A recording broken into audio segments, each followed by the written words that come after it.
The story begins with newlyweds Nick and Lori, who travel from Chicago to the small town of Williams in northern Arizona for their honeymoon. Nick has always dreamed of visiting the Grand Canyon, so he hopes to make their first days of marriage unforgettable. After arriving, the couple checks into a motel run by an eccentric but friendly woman. Nick is eager to start a mule trip into the Grand Canyon the very next day. While relaxing in their room, Lori jokes that they should spend the entire weekend indoors together instead. Nick, however, has waited too long for this adventure to give it up, and later in the film, viewers may wish he had listened to her. That evening, they visit a nearby visitor center where Nick learns something disappointing. A backcountry permit is required for a mule trip, and applications must be made months in advance. A ranger confirms that without this permit, they can't officially enter the canyon. Nick is frustrated, but not ready to give up. Later that night, the couple stops at a bar where they meet Henry, an older local tour guide who loves telling daring stories. Overhearing their conversation, Henry offers to take them on a private mule trip and assures them he can handle the permit issue. Nick is thrilled, though Lori feels uneasy. Still, she agrees to go along for Nick's sake. The next morning, Nick and Lori meet Henry at the agreed spot. Henry waits with the mules, and when Lori asks about the permit, he confidently taps his jacket pocket and says he has it, though he never actually shows it. Trusting him, Lori lets it go, and the three set off on their mules. The Grand Canyon's breathtaking views leave Nick and Lori speechless. They feel certain their decision to come was perfect, and that this will be an adventure they'll never forget. As they follow the rocky trails, Henry shares bits of local history, proving how well he knows the area. He even shows scars from animal bites, proudly hinting at his toughness and experience. After a short rest to admire the scenery, Henry suggests they visit ancient petroglyphs, stone carvings believed to be around 12,000 years old, about half a day's ride away. They could also camp nearby if they wish. Lori hesitates, aware the site isn't within the permitted zone, but Nick persuades her to go. Opportunities like this, he insists, don't come often. They resume their journey, everything still calm and uneventful. Along the trail, Henry points out a rock where famous explorer John Wesley Powell carved his name in 1869. Nick poses for a quick photo before continuing. They're only about an hour from their destination when trouble strikes. Henry's mule suddenly panics at the sight of a rattlesnake, throwing both Henry and Lori to the ground. Before Henry can react, the snake bites his face and hand. He quickly removes its head, but the danger has only just begun. Their mules bolt, carrying off all the supplies and the medical kit. Henry sends Nick to retrieve them while Lori tries to call for help, but there's no cell signal. Nick managed to catch only one mule, but the one carrying the supplies had already slipped from his grasp. With bites on both his face and hand, Henry knows the venom could be deadly. Lori tightly wraps his arm to slow the spread, but nothing can be done for the wound on his face. Night is falling, and returning is impossible. Henry insists the venom won't kill him immediately and suggests they stay put and head out at dawn for help. Since they had nothing left to eat, Henry advised Nick to roast the dead snake over the fire. Nick forces himself to eat, but Lori, too anxious, refuses. As darkness settles, Henry calmly explains the painful symptoms he expects as the venom spreads. His composure helps keep Nick and Lori from panicking, at least for now. By morning, Henry's condition had worsened, so they quickly set him on the mule and started back. Traveling on foot slowed them down, and Lori began to fear they were lost. Henry was too weak to stay alert, and her anxiety grew. She whispered to Nick, wondering what would happen if they didn't reach help in time. Nick, though equally scared, tried to reassure her. When they stopped at a spot because they didn't know the way, they had taken Henry off the mule, but he wasn't in his senses. He tried to climb back on, and in that failed attempt, the mule ran off and disappeared. Nick chased after it, leaving Laurie with Henry, who was taking his final breaths. Despite his bravery through the night, Henry broke down and wept before finally dying in front of Laurie. When Nick returned, he found Laurie sobbing beside Henry's body. They hugged, realizing their real ordeal was only beginning. They had no clear way back, no phone signal, and no food. Laurie wanted to bring Henry's body, but without a mule, it was impossible. Knowing wolves were nearby, they'd heard them howling the night before. They buried him on the spot. That night, they built a fire and stayed close together. Nick kept watch as wolves prowled around them, never sleeping. At dawn, he quietly erased their tracks so Laurie wouldn't panic. Guided only by the sun, Nick and Laurie pick a direction and start walking. Hours pass with no sign of escape. Laurie had some gum, which they shared to ease their hunger. The heat and lack of food leave them exhausted. Delirious with hunger, Laurie jokes about ordering pizza on her phone, then notices a single bar. She tries calling 911, but the call won't go through, so they decide to climb to higher ground for better reception. Nick hopes the motel owner will notice they never checked out and alert authorities, but he knows that chance is slim. Soon, they reach a dead end and discover ancient petroglyphs, realizing they've wandered deeper into the canyon instead of out. Frustration boils over. Laurie blames Nick for the situation, and an argument erupts before they calm down.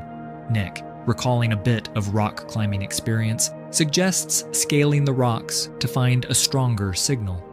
They climb carefully, and at last, Laurie manages to dial 911, but the call drops twice.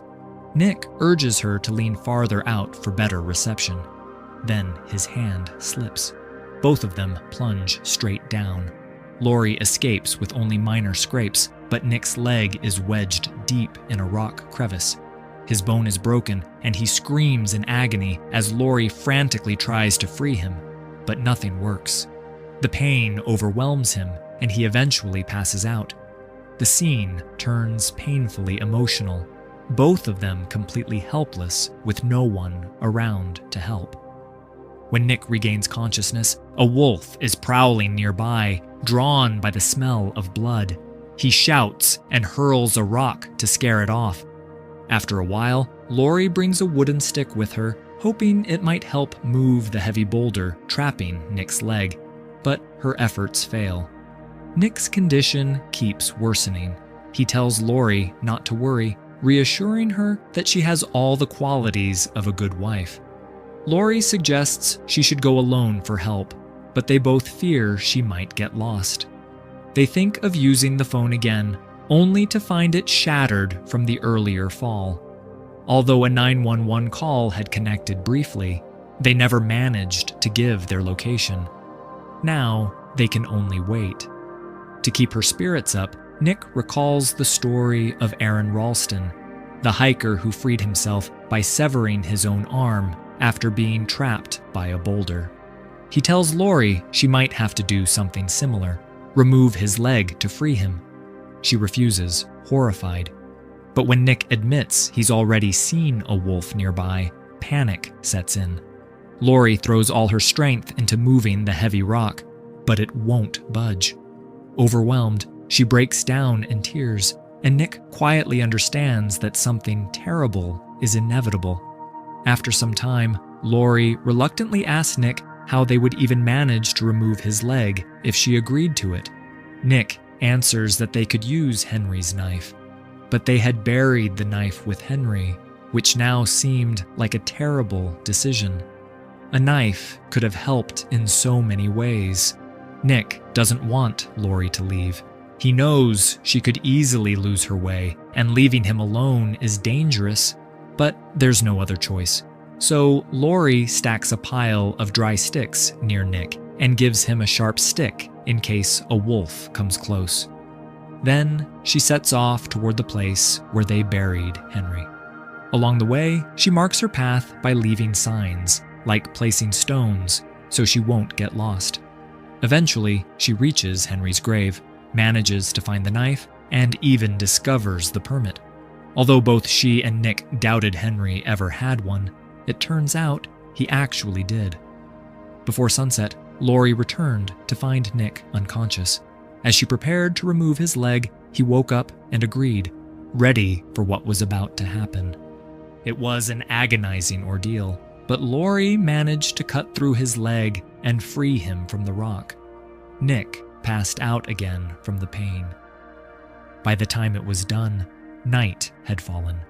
While gathering more firewood, Lori was suddenly attacked by a wolf. She fought it off with the knife, wounding it and forcing it to retreat. When she came back, she built a larger fire to keep the wolves away, since many were prowling nearby. The situation was almost unbearable. Nick realized they should never have come, and he remembered the moment at the motel when Lori suggested they just spend the weekend in their room, something he now deeply regretted. All they could do was endure the night. Lori stayed awake on guard, protecting them from the wolves. At one point, a wolf charged her, biting her leg, but she ended it with the knife. At least, they finally had some meat to eat. At sunrise, Lori builds a makeshift stretcher for Nick. Although they now have meat to eat, they have no water, and the thirst is brutal. Nick's condition is worsening, his wound is infected, and the loss of blood, fever, and weakness make him feel he won't survive. Lori keeps encouraging him to hold on. The scorching heat takes a heavy toll on both of them. Nick tells Lori he's going to die anyway and urges her to leave him, but she snaps at him, refusing to give up. Dragging the stretcher becomes too much for her, so she finds a sturdy branch to use as a crutch and continues pulling him forward. In the distance, wolves begin to follow. After some time, they are exhausted and collapse to rest. Lori checks Nick's wound, now badly infected, and tears a strip from her shirt to wrap it. Barely able to speak, Nick tells her he never knew she was so brave. Lori admits she isn't brave at all. She's terrified.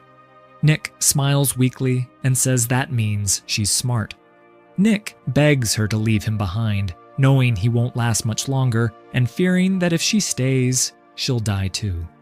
But Lori refuses to abandon him. Nick whispers that he should have listened to Lori from the start. They never should have come here. If only we'd gone to Hawaii for our honeymoon, he says. Then they see a plan, and Nick says, I'm sure those people are heading that way. But before anything can happen, a full pack of wolves appears. Lori tries desperately to scare them off, but the predators have already found their prey. Nick is badly injured, and with a heavy heart, Lori faces a painful choice. She can't take him out alive, and if the wolves attack, his passing would be agonizing. So Lori gently covers his mouth and helps him pass peacefully. Moments later, heartbreakingly soon, a rescue helicopter arrives. Overcome with grief and shock, Lori sobs uncontrollably, knowing that if she had waited only a few more minutes, Nick might have been saved. The Grand Canyon's vast, silent landscape fills the final shot, closing a story that is both harrowing and deeply moving. This is an incredibly emotional and heartbreaking film. If I wasn't able to capture its full impact in my explanation, I still recommend watching The Canyon at least once in your life. It's an experience worth feeling for yourself.